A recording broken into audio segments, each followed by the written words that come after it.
Julio Verne a menudo es considerado el padre de la ciencia ficción moderna. Fue más que un escritor imaginativo, fue un visionario que supo interpretar las corrientes científicas y tecnológicas de su tiempo, proyectándolas hacia futuros posibles con una precisión que sigue maravillando. Su obra, anclada en los avances del siglo XIX, anticipó con extraordinaria exactitud desarrollos que marcarían el mundo moderno. Su obra, anclada en los viajes espaciales hasta la exploración submarina, pasando por tecnologías de comunicación que transformarían la vida humana, sigue resultando profética. Hoy exploraremos cómo Verne, con su prosa accesible y su desbordante imaginación, trazó un mapa del futuro que no solo inspiró a generaciones de inventores y científicos, sino que también planteó advertencias sobre el costo del progreso.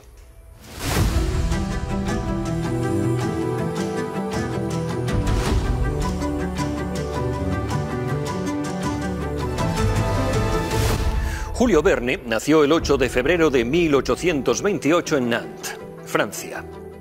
Era una ciudad portuaria cuya actividad marítima y comercio global despertaron desde temprano su fascinación por la exploración y la tecnología. Hijo de un abogado, Verne creció en un entorno burgués, donde se esperaba que siguiera los pasos de su padre. Sin embargo, su inclinación por la literatura lo llevó a París, donde inicialmente buscó escribir obras de teatro y relatos breves, aunque encontró el éxito real al combinar su pasión por la narrativa con su interés por la ciencia y los descubrimientos. El contexto social del siglo XIX, marcado por la revolución industrial, los avances científicos y las expediciones a regiones inexploradas, influyó profundamente en su obra. Verne fue un ávido lector de los trabajos científicos de Alexander von Humboldt y Charles Lyell, lo que le permitió infundir a sus novelas un notable rigor técnico para su época. Además, su amistad con el editor Pierre-Jules Hetzel fue crucial, ya que Hetzel orientó su escritura hacia un público joven y entusiasta del progreso, consolidando la fórmula de aventuras científicas que definió su carrera. Psicológicamente, Verne era un hombre meticuloso y curioso, profundamente optimista respecto al potencial del conocimiento humano, aunque también expresaba una cautela enorme sobre el costo del progreso. Sus últimos años, marcados por problemas familiares y de salud, revelan un giro más oscuro en su obra, reflejando una visión menos idealizada del futuro. En conjunto, su contexto personal y social lo convirtió en un puente entre el romanticismo del siglo XIX y el pensamiento científico que definiría la modernidad, dejando un legado como uno de los grandes visionarios literarios de todos los tiempos. En 20.000 leguas de viaje submarino, de 1870, Verne presentó al mundo el Nautilus, un submarino capaz de recorrer los océanos con total independencia. Los submarinos ya existían en formas rudimentarias en su época, pero el Nautilus era una visión que anticipaba las tecnologías modernas. Un submarino autopropulsado, equipado con energía eléctrica y capaz de sumergirse durante largos periodos de tiempo. Verne no solo predijo la evolución tecnológica de los submarinos, sino que también abordó temas que resuenan hoy con especial urgencia, como la exploración de los océanos y la relación de la humanidad con el medio marino. Cousteau, el célebre explorador, mencionó en múltiples ocasiones cómo las obras de Verne influyeron en su amor por los océanos y su carrera. Con De la Tierra a la Luna de 1865, Verne imaginó una expedición a la Luna que, aunque estaba impregnada de elementos fantásticos, anticipó muchos aspectos de los programas espaciales del siglo XX y el XXI. En su obra, el proyectil que transporta a los protagonistas es lanzado desde un enorme cañón, una idea que, aunque físicamente inviable, comparte similitudes con los conceptos iniciales de propulsión balística. Además, Verne ubicó el lugar de lanzamiento en Florida, precisamente el mismo lugar donde un siglo después la NASA establecería el Centro Espacial Kennedy. La misión Apolo 11, que en 1969 llevó a la humanidad a la Luna, fue un eco sorprendente de la narrativa de Verne. Carl Sagan, en Cosmos, destacó cómo la capacidad de Verne para imaginar los detalles técnicos y logísticos de un viaje lunar reflejaban un entendimiento intuitivo de los desafíos científicos que implicaría semejante empresa. Verne no solo predijo el viaje espacial, sino que capturó la emoción y el deseo humano de alcanzar lo inalcanzable. En La Vuelta al Mundo en 80 días de 1872, Verne exploró cómo los avances en el transporte, desde el ferrocarril hasta los barcos de vapor, estaban acortando las distancias y conectando el mundo. Este relato se centra en una apuesta excéntrica, pero también refleja la fascinación por la aceleración del tiempo y el espacio, un fenómeno que en nuestra era de vuelos intercontinentales y trenes de alta velocidad es la norma. Verne también imaginó ciudades del futuro en relatos como París en el siglo XX, escrito en 1863 y publicado póstumamente en 1994. En él describe un París dominado por rascacielos, trenes subterráneos, luces eléctricas y redes de comunicación avanzadas. Este texto fue escrito como una crítica a la mecanización y el vacío espiritual que acompaña al progreso. Pero el relato fue capaz de anticipar con precisión la vida urbana contemporánea. Hay quien argumenta que las tecnologías no solo transforman nuestras capacidades, sino también la forma en que concebimos el espacio y el tiempo, y Verne captó este fenómeno antes de que se materializara. En La isla misteriosa, de 1874, Verne describe cómo los personajes, aislados en una isla desierta, crean un telégrafo rudimentario para comunicarse, un símbolo de la importancia de la conectividad, incluso en circunstancias extremas.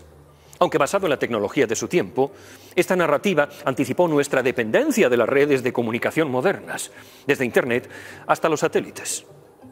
Más allá del telégrafo, en obras como París en el siglo XX, de la que hemos hablado ya, Verne vislumbró tecnologías como el fax o las redes de datos que permiten la transmisión instantánea de información. Vivimos en un mundo donde estas tecnologías no solo son reales, sino esenciales para la economía y la vida cotidiana. El historiador de la tecnología David Nie dijo en cierta ocasión que las visiones de Verne no eran meras fantasías, sino proyecciones informadas que desentrañaban las fuerzas sociales y tecnológicas en juego. Aunque a menudo se percibe a Verne como un optimista tecnológico, muchas de sus obras, en especial París en el siglo XX, revelan su preocupación por los peligros de un progreso desenfrenado. En esta novela describe una sociedad donde la búsqueda del éxito material ha llevado al aislamiento, la pérdida de valores culturales y el vacío existencial. Este temor a que la tecnología desplace a la humanidad es una advertencia que resuena en debates actuales sobre la automatización, la inteligencia artificial y la deshumanización en las sociedades tecnocráticas. El filósofo Jacques Ellul, en La técnica o desafío del siglo, señala que el avance tecnológico, si no se regula de forma ética, puede alienar a las personas y priorizar la eficiencia sobre los valores humanos. Verne, con su combinación de entusiasmo y de cautela, planteó este dilema décadas antes de que se convirtiera en un tema dominante en la filosofía de la tecnología. En La vuelta al mundo en 80 días, Verne no solo narró una aventura épica, sino que también anticipó la expansión del turismo global. En un momento en que los viajes internacionales estaban limitados a una élite, Verne entendió que la creciente conectividad de ferrocarriles, barcos de vapor y rutas comerciales conseguiría abrir el mundo a un público mucho más amplio, creando lo que hoy conocemos como turismo de masas. En nuestra era, vivimos inmersos en vuelos de bajo coste y plataformas como Airbnb que han democratizado el acceso a destinos lejanos. Y el impacto del turismo en las economías locales y en la cultura global son inmensos. En Robur el Conquistador, de 1886, Verne introduce el Albatros, una nave voladora alimentada por hélices que se asemeja a los helicópteros modernos. Los vuelos controlados aún estaban en aquel momento en primeras fases de experimentación, pero Verne supo imaginar una máquina capaz de volar con estabilidad y maniobrabilidad, mucho antes de que los hermanos Wright hicieran historia en 1903. Su visión anticipó no solo el desarrollo de los helicópteros, sino también el papel crucial que iban a tener los aviones en la conectividad global, el transporte de mercancías o las operaciones militares.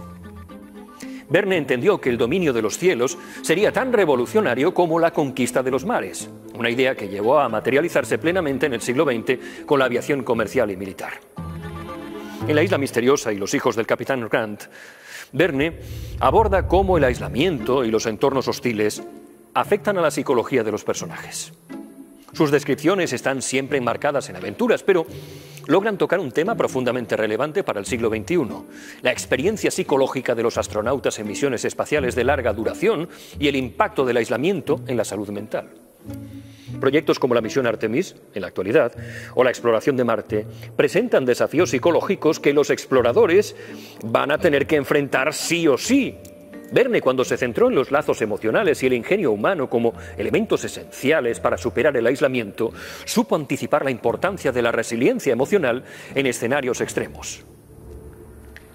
Verne no fue un simple escritor de aventuras, fue un visionario que supo leer las posibilidades y las tensiones del progreso. Desde los viajes submarinos y espaciales hasta la conectividad global y la globalización avanzada, Verne capturó con una claridad extraordinaria los caminos que tomaría la humanidad. Pero más allá de las predicciones tecnológicas, su obra es una exploración de los dilemas éticos y existenciales que acompañan el avance científico. En un mundo que se asemeja cada vez más al que imaginó, Verne sigue siendo una guía, un faro que nos recuerda que el progreso no es solo cuestión de innovación, sino de responsabilidad y de humanidad. Como escribió en 20.000 leguas de viaje submarino, la ciencia, mi querido amigo, está hecha para mejorar la vida, no para destruirla.